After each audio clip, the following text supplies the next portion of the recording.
स्वागत है आप सभी का अपने चैनल एकलव्य स्टडी पॉइंट पे। और मेरा नाम है सचिन। और आज की इस वीडियो में हम क्लास 12th की होम साइंस का जो 13th चैप्टर है आपका संस्थाओं में वस्त्रों की देखभाल और रख रखाव, इसका पार्ट 2 करने वाले हैं। और इस पार्ट में ये चैप्टर आपका खत्म हो जाएगा। तो चलिए हम वीडियो को स्टार्ट करते हैं।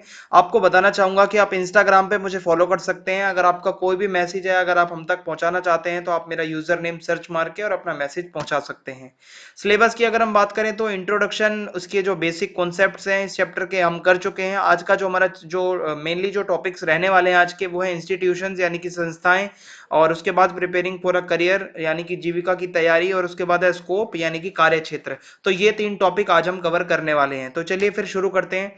सबसे पहले संस्थाओं की अगर हम बात करें तो वो कौन सी संस्थाएं हैं जहां पे वस्त्रों की रख रखाव और उसकी धुलाई वगैरह का काम, लॉन्ड्री का काम होता है। तो मेनली 2 संस्थाएं आपको पढ़नी है। पहली है अस्पताल और दूसरी है होटल। अस्पताल में बड़े पैमाने पर मरीज आते हैं, जिनके कपड़े जो होते हैं पेशेंट्स वाले वो डेली धुलते हैं। जो चद्दर होते हैं, ठीक है, जो बेड की चद्दर होती है, बेडशीट, वो डेली धुलती है। तो अस्पताल के अंदर किस तरीके से ये सब होता है रख रखाव, वो मैं आपको बताने वाला हूँ। और उसके बाद होटल्स में किस तरीके से, जहाँ पे जो मेहमान ठहरते हैं, गेस्ट जो लोग होते हैं होटल में ठहरते हैं, उनके कपड़े कैसे वहां पे मतलब धोए जाते हैं, कैसे वस्त्रों का वहां पे रख रखाव होता है। तो ये सब हम पढ़ेंगे। काफी आसान चैप्टर है। तो उसके बाद अब मैं आपको बताता हूँ अस्पताल के बारे में। तो अस्पताल का जो धुलाई घर होता है, ठीक है, उसमें बहुत ज्यादा ध्यान रखा जाता है कि साफ सफाई का, संक्रमण ना फैले। क्योंकि हॉस्पिटल ऐसी जगह होती है जहां पे बहुत जल्दी इंफेक्शन फैलता है।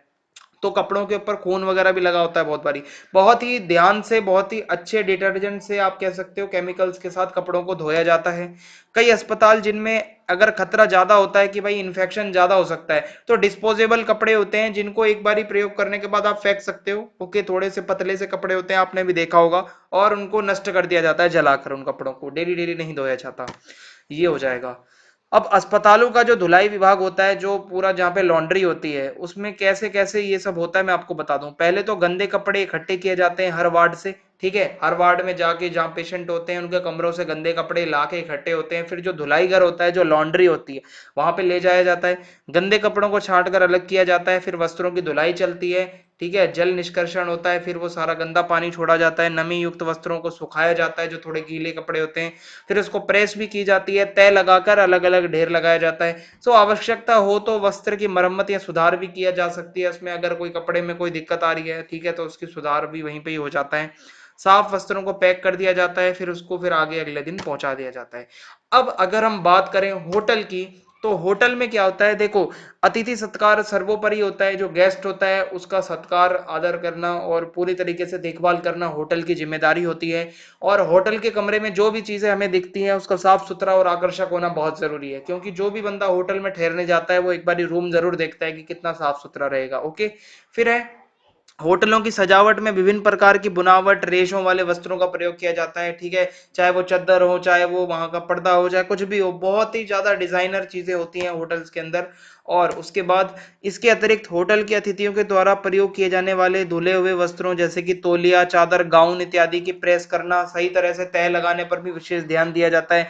अच्छे से कपड़े वगैरह भी प्रेस किए जाते हैं। और जरूरत पड़ने पर अगर कोई गेस्ट के जो पर्सनल कपड़े हैं, व्यक्तिगत कपड़े हैं, उसकी धुलाई की भी व्यवस्था होटल के अंदर होती है, ये रखनी पड़ती है उनको। ओके, तो ये होटल वाला हो जाएगा।